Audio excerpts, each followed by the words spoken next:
선한 싸움을 싸우는 것과 같다고 하겠습니다. 바울이 마게도냐 지방으로 가게 될 때 에베소 교회에 믿음의 아들 디모데를 지도자로 세우면서 그 디모데에게 권면한 말씀입니다. 이제부터 이 에베소 지역에서 선한 싸움을 싸워야 한다. 이 권면이 디모데전서 6장 1절에서는 좀 더 구체적으로 말씀합니다. 믿음의 선한 싸움을 싸워야 된다. 믿음을 위해서. 그러면 에베소 교회의 당시 상황은 어떤 상황이었습니까? 부활하신 예수님에 대한 복음과, 부활은 우리가 생각하는 그런 부활이 아니라 영지주의자들이 주장하는, 실제로 예수님이 이 땅에 육체로 오신 것이 아니다, 가현설이라고 하는, 그러니까 복음이냐 영지주의냐, 부활 생명이냐 혼적인 생명이냐, 이런 갈등 속에서 선한 싸움은 어느 것을 선택하느냐, 그것이 선한 싸움입니다. 그러면 오늘의 시대는 어떤 선한 싸움의 현장입니까? 최근에 한국교회 그 대형교회 목회자들의 설교를 분석하고서 그 분석한 결론을 이렇게 내렸다고 합니다. 대략 70%의 설교자들이 자기도 모르게 사회주의에 동의하고 있다. 사회주의는 공산주의를 말합니다. 그러니까 교회 현실이라고 하는 겁니다.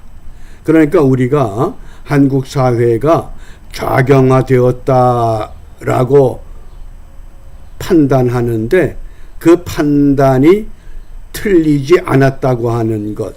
대형교회 70% 설교자들이 사회주의를 옹호하고 있다는 겁니다.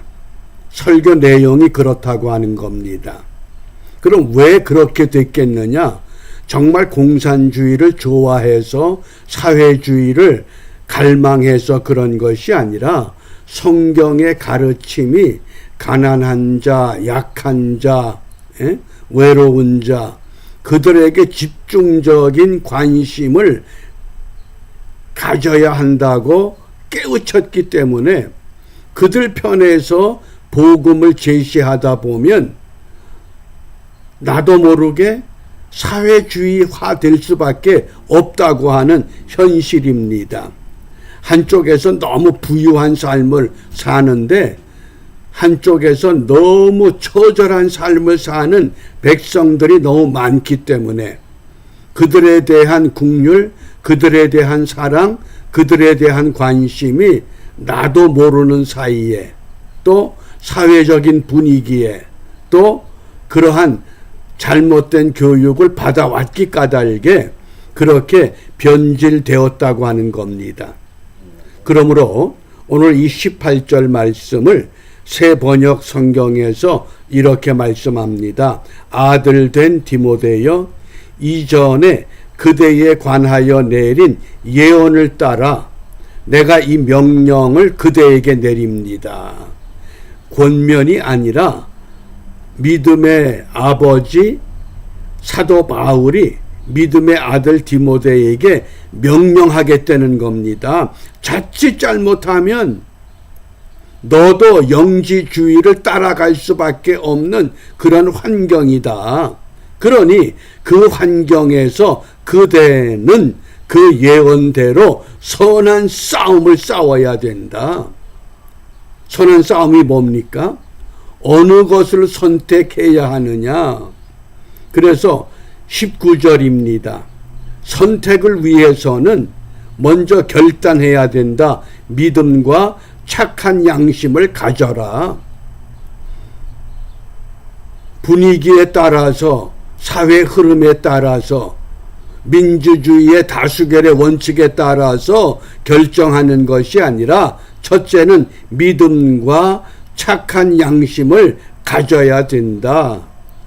문제는 어떤 이들이 이 양심을 버렸고 그 믿음에 관하여는 파선하였다. 양심이 틀어졌고 믿음이 무너져 버렸다. 어떻습니까? 오늘 우리의 현실하고 너무 흡사하지 않은가, 그런 생각을 갖게 됩니다. 이미 디모데전서 1장 5절에 경계의 목적은, 교훈의 목적은, 권면의 목적은 세 가지를 말씀했습니다. 청결한 마음, 선한 양심, 거짓이 없는 믿음을 갖고 사랑하는 것이다. 약하기 때문에, 없기 때문에, 부족하기 때문에 그들을 관심을 갖고 사랑하는 그것이 아니라, 기준은 청결한 마음, 선한 양심, 거짓이 없는 믿음, 이것을 바탕으로 해서 하나님의 사랑을 실천해야 한다고 하는 것. 그런데 그렇게 출발했지만은 결국은 실패한 사람들이 있다고 하는 것을 제시합니다. 20절에 보면 그 가운데 후메네오 또 알렉산더가 있으니 내가 사단에게 내어준 것은 저희로 징계를 받아 회방하지 말게 하려 함이니라. 바울의 목회 서신에 등장하는 이단자, 거짓 교사가 세 사람 등장합니다. 후메네오, 알렉산더, 디모데후서 2장 17절에 빌레도. 시작은 부활 생명이라고 하는, 복음이라고 하는 이것을 위해서 출발했는데 자신도 모르게 사회 분위기에 따라서 그만 영지주의에 흠뻑 빠져들고 말았다고 하는 겁니다. 이 후메네오라고 하는 이름의 뜻이 결혼식 또는 기독교를 반대하는 자, 이런 뜻입니다. 이름 자체가 그렇습니다. 예수 신랑과 결혼해야 되는데 사회 흐름과 결혼할 수밖에 없습니다. 또 알렉산더라고 하는 이름의 뜻은 원조자, 빌레도라고 하는 이름의 뜻, 우리가 필리아라고 하는 사랑 기억하시죠? 사랑이란 뜻입니다. 제정 러시아 시대에 러시아 정교회가 얼마나 왕성하게 번성했습니까? 그 안에 장식들을 보면 정말 그 천정을 전부 금으로 장식할 정도로 화려한 교회였습니다. 그런데 사회주의에 완전히 무너지고 말았습니다.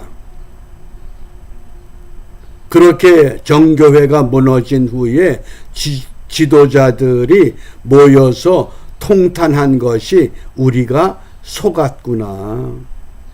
왜? 복음의 기준을 잃어버린 겁니다.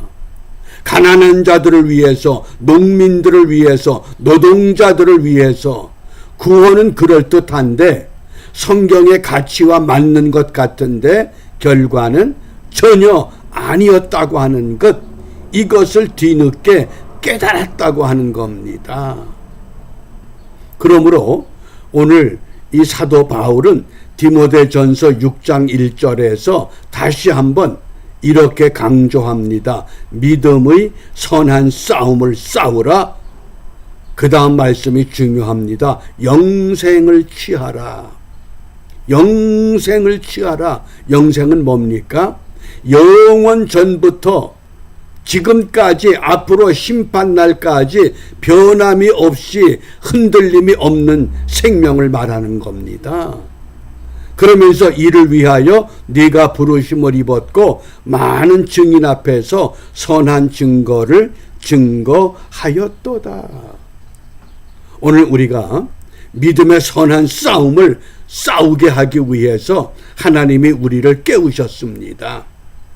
자리에서 일어나서 하나님 앞에 앉아 있는 이것도 귀한 것입니다마는 더 귀한 것은 영생을 취하라.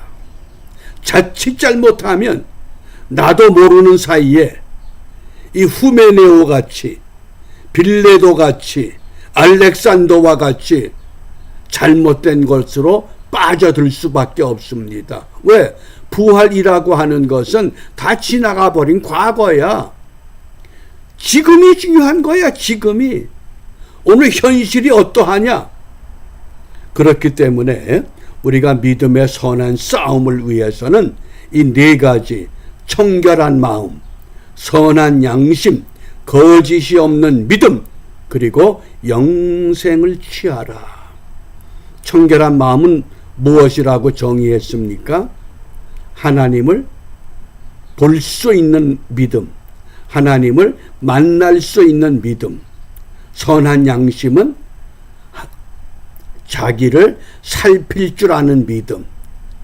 남을 정죄하기 위해서 돌을 들었던 어른들과 모든 군중들이 예수님께서 하신 그 한 말씀 앞에서 무릎을 꿇게 되는 겁니다. 그게 선한 양심입니다. 이 선한 양심을 사도 바울은 깨끗한 양심 그랬습니다. 이것에 반대되는 것이 화인 맞은 양심입니다. 그 다음에 세 번째가 거짓이 없는 믿음, 진실한 믿음, 참 믿음은 뭡니까? 어떤 환경, 어떤 역경 가운데서도 하나님은 반드시 하나님의 일을 이루어내신다고 하는 이 여호수아와 갈렙과 같이 대다수의 사람들이 그 땅은 우리가 갈 수 없는 땅이다.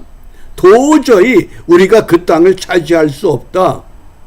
민주주의 다수결로 하면 여호수아와 갈렙은 참패당합니다. 그런데 그들의 믿음은 뭡니까? 맞다.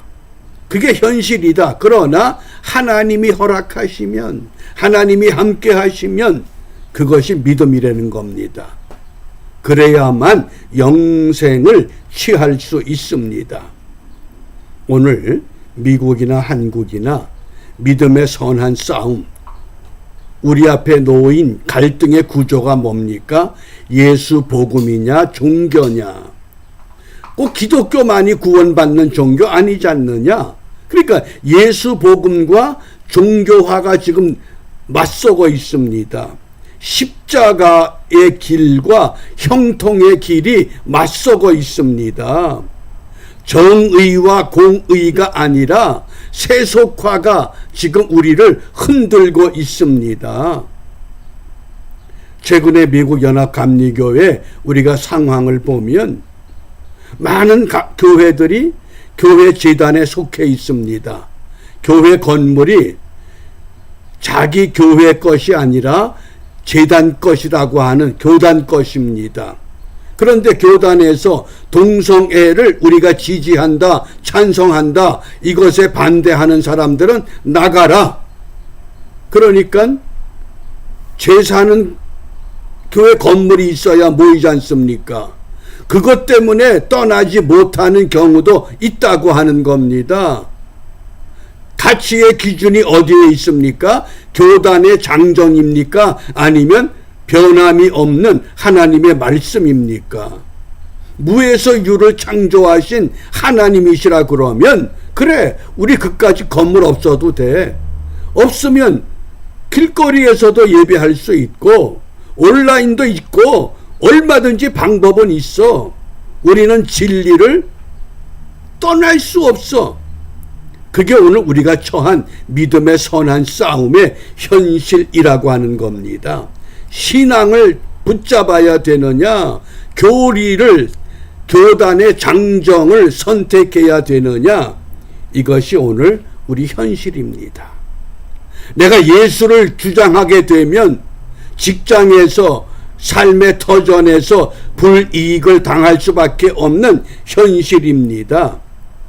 그렇지만 그래도 우리가 무엇을 붙잡아야 되느냐? 나의 원대로 마옵시고 아버지 원대로 하옵소서. 하나님의 아들이신 메시아 예수님께서도 그렇게 기도하시고 그 길을 가셨습니다. 그러므로 우리가 오늘 무엇을 기도해야 되느냐? 요한복음 17장 6절입니다. 영생은 곧 유일하신 참 하나님과 그의 보내신 자 예수 그리스도를 아는 것이니이다. 예수 그리스도만을 붙잡는 것, 그것이 영생의 길이라고 하는 겁니다. 그래서 오늘 우리 기도가 오직 주님만을 위해 살게 하옵소서. 우리가 그냥 입술로만 그러는 것이 아니라 온 몸과 마음으로 그러기 위해서는 신앙의 본질을 되찾아야 됩니다. 그래서 사도 바울은 목회 서신을 통해서 처음 믿음을 버렸다 그리고 책망하는 겁니다. 사도 요한은 너희는 처음 사랑을 버렸다 자꾸 책망합니다. 이것이 한마디로 신앙의 본질을 회복해야 된다. 어떻게? 십자가 신앙으로, 정의와 공의로, 부활 생명으로 이러한 삶을 선택할 때 하나님은 반드시 무에서 유를 이루어내신 것처럼 약한 자를 들어서 강한 자 이기게 하십니다. 어리석은 자를 들어서 똑똑한 것을 물리치게 하십니다. 이러한 믿음을 갖고 오늘도 우리가 삶의 현장에서 나 같은 사람을 통해서도 주님만을 위해 살게 하시는 이 은혜 감사합니다. 그리고 믿음으로 승리하는 복된 하루가 되시기를 바랍니다. 기도하겠습니다. 은혜가 풍성하신 하나님 감사합니다. 우리의 현실은 우리의 힘으로